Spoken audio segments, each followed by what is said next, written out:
ቴዎድሮስ ካሳሁን ኢቶሪካ በሚለው የአልበሙ ፖስተር ላይ አንበሳን ምልክቱ አድርጎ ተከስቷል።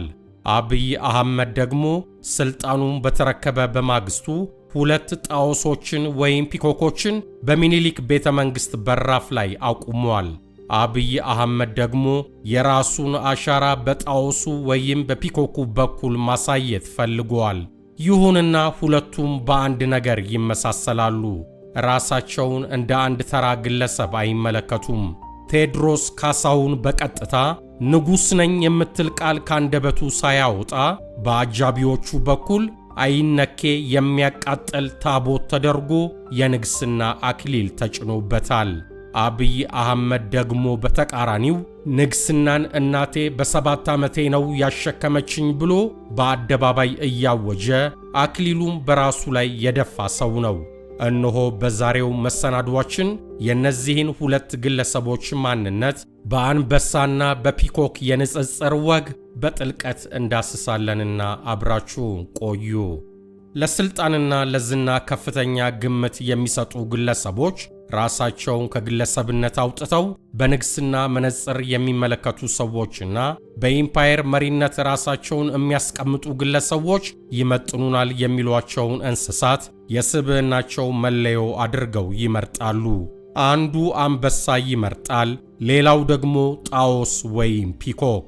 ቴዎድሮስ ካሳሁን ኢቶሪካ በሚለው የአልበሙ ፖስተር ላይ አንበሳን ምልክቱ አድርጎ ተከስቷል።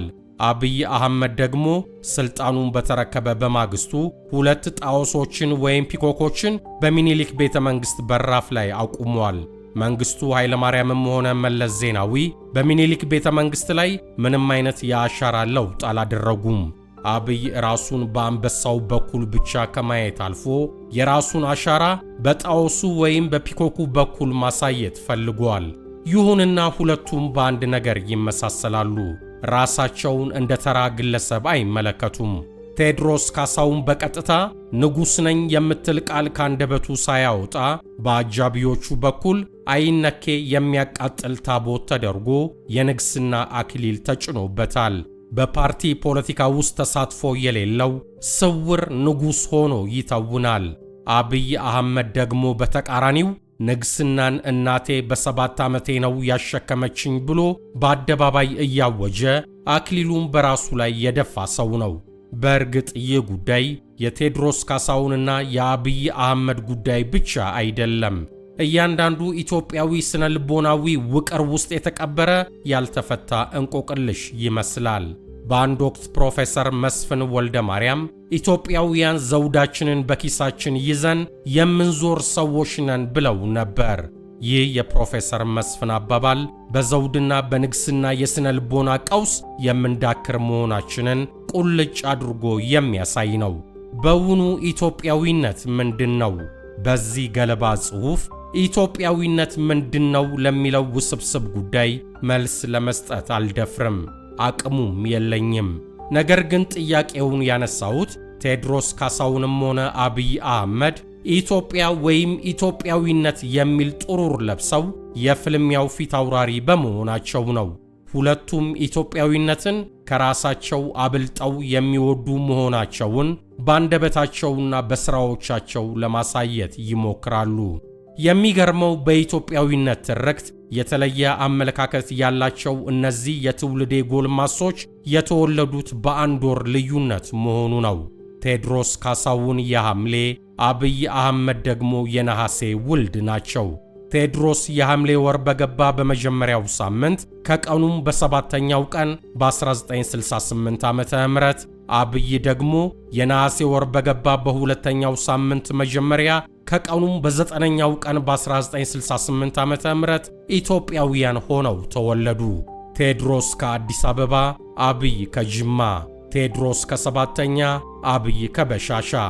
ቴዎድሮስና አብይ በተወለዱበት በዚያ የ1968 ዓመተ ምህረት ጨፍጋጋ የፖለቲካ ክረምት ኢትዮጵያ አብዮት ከሚባል ባል ጋር ተጋብታ ቀይ ሽብርን ለመውለድ የተዘጋጀች የ2 ዓመት ቅሪት ነበረች።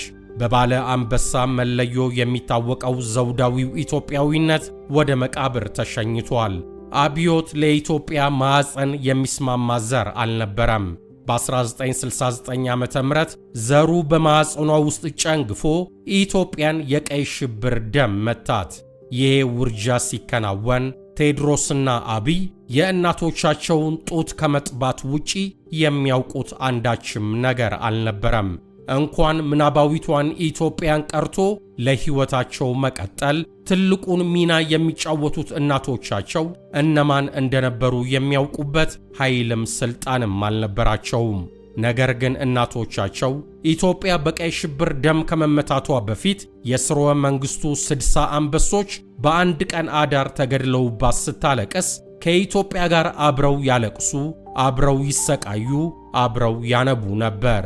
በዚያ መልኩ ቴዎድሮስም ሆነ አብይ በእናቶቻቸው ማኅፀን ሳሉ የእናቶቻቸውን ለቅሶ፣ ስቃይና እንባ መጋራታቸው አይቀሬ ነው። ይሁንና ዕድሜያቸው ለአቅመ ትምህርት ደርሶ ወደ ትምህርት ቤት በተላኩበት የአንበሳም ሆነ የጣዖስ ምልክት ማየት አልቻሉም። አንበሳው ከኢትዮጵያዊነት አርማ ላይ ተፍቆ ወደ መቃብር ወርዷል። ጣዖስ ወይም ፒኮክ ደግሞ በኢትዮጵያ ምድር ኖራ የማታውቅ እንስሳ ስለሆነች ለኢትዮጵያዊነት አርማ ትሆናለች ብሎ የሚያስብ ማንም አልነበረም። በምላሹ ሁለቱም እያዩ ያደጉት ከጨነገፈው አብዮት በተረፈው የእንግዴ ልጅ የተለበጠችውን መዶሻና ማጭድ የተሸከመች ህብረተሰባዊት ኢትዮጵያ ነበር። ቴዎድሮስ ካሳሁን ሙዚቃን ወደደ፣ ሙዚቃ ውስጥ ተሰደደ። አብይ አህመድ ወጥቶ አደርነትን ለመደ፣ ከፓርቲ ፖለቲካ ጋር ተጋመደ። በየፊናቸው ምናባዊቷን ኢትዮጵያ በዐይነ ህሊናቸው ሳሉ።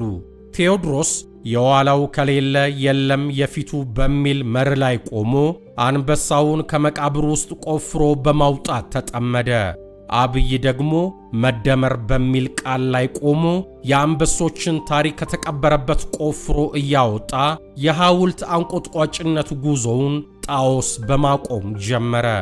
አብይ አህመድ ራሱን በጣዖስ ከመግለጹ በፊት የዛሬ 8 ዓመት ወደ ሥልጣን ሲመጣ በሳር ቅጠሉ ጭምር ተወዶ ነበር።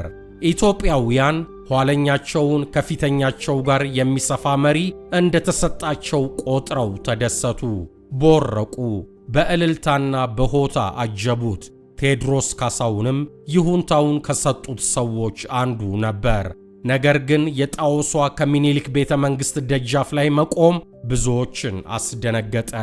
ራሳቸውን በአንበሳ የሚገልጡ ሥርወ መንግሥታት ሥልጣንና አገዛዝን ከትውልድ ወደ ትውልድ በማሸጋገር ይታወቃሉ።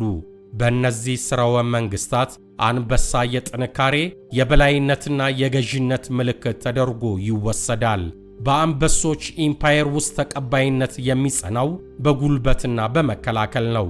ድንበሩን የማያስነካ መሪ ከፍ ያለ ክብር ይቸረዋል። የአንበሶች ሥርወ መንግሥት በውርስ በጠንካራ መከላከልና በማያቋርጥ የገዥነት ሚና ይወከላል። በአንጻሩ ራሳቸውን በጣዖስ የሚገልጡ ሥርወ መንግሥታት ለውበት፣ ለክብርና ለሥነ መለኮታዊ ንግሥና ከፍ ያለ ዋጋ ይሰጣሉ። የሥልጣንን ኃይል በመሸለምና በማስጌጥ ያሳያሉ። በሙጓል ኢምፓየር ዘመን ብዙ ሀብት የፈሰሰበትና የረቀቀ ስነ ጥበብ የታየበት ታዋቂ የጣዖስ ዙፋን ለዚህ አይነተኛ ማሳያ ነው። በብዙ የእስያ ባህሎች ውስጥ ጣዖስ የሥነ መለኮት የሕያውነትና የሥነ ውበት ምልክት ተደርጎ ይወሰዳል። ሥልጣናቸውን፣ ክብራቸውንና ቦታቸውን በጉልበት ሳይሆን በተንቆጠቆጠ ትዕይንታቸው ማሳየት ይመርጣሉ። ሥርወ መንግሥታቸው በቅንጦት፣ በባህላዊ ልህቀት፣ በሥነ መለኮት ወይም በሥነ ውበት ላይ ትኩረት አድርጎ በውበትና በክብር ይመራል። አብይ ይህንን ጣዖሳዊ የአመራር ዘይቤ ለማሳየት በኮሪደር ልማት ፖሊሲ ኢትዮጵያን በጣዖሳዊ ሥርወ መንግሥት ለመግዛት የአዲስ አበባን ሕዝብ ከስሩ መንግሎ ያለ ፍቃዱና ያለ ፍላጎቱ አዲስ አበባዊ ማንነቱን በመንጠቅ በአዲስ አበባ ከተማ ዙሪያ ባሉ የኦሮሚያ ዞኖች ውስጥ እንደ ጨው ዘር በትኖታል። አዲስ አበቤነትን የውሃ ላይ ኩበት አድርጎታል። በገዛ አገሩ ላይ አገር አልባነትን አከናንቦታል። አብይ አህመድ የሚከተለው ጣዖሳዊ የአገዛዝ ዘይቤ ከተለያየ አቅጣጫ ተቀባይነትን አሳጥቶታል። የቴዎድሮስ ካሳሁን ስድስተኛው ኢቶሪካ የሚለው ይዘቱ ገና ምን እንደሆነ ያልታወቀውና በይፋ ከመለቀቁ በፊት ጋዜጣዊ መግለጫ የመስጠትን ክብር በመንግስት የተነፈገው አልበም ትልቅ የፖለቲካ አጀንዳ ለመሆን የበቃው ያለ ምክንያት አልነበረም። አይቶም ሰምቶም በማያውቀው ጣዖሳዊ የአገዛዝ ስልት የተንገፈገፈው ሕዝብ ተቃውሞውን የሚያሳይበት ዕድል ስላገኘ ነው። አብይ አህመድ በጣዖሳዊ የአገዛዝ ስልት ኢትዮጵያን ባለም መድረክ ከፍ አድርጎ የማሳየት ህልም አለው። ይህን ህልሙን እውን ለማድረግ የአንበሶቹን ታሪክ ከተቀበረበት አውጥቶ ለጣዖሳዊነት የሥነ ጥበብና የሥነ ውበት ትዕይንት ማድመቂያ አድርጎታል። ይህንም በጎ ሥራ የሠራው ግን የአዲስ አበቤውን ማንነት በመሠዊያው ላይ አስቀምጦ ነው። አዲስ አበቤነትን መሥዋዕት አድርጎ ነው። በተረፈ ኢቶሪካን በቅጡ ሰምተን የምንጫጭረው ካገኘን እንመለሳለን። አበቃው። ገጣሚና የማኅበረሰብ አንቂው ማስረሻ ማሞ እንደጻፈው በቸር ያሰንብተን።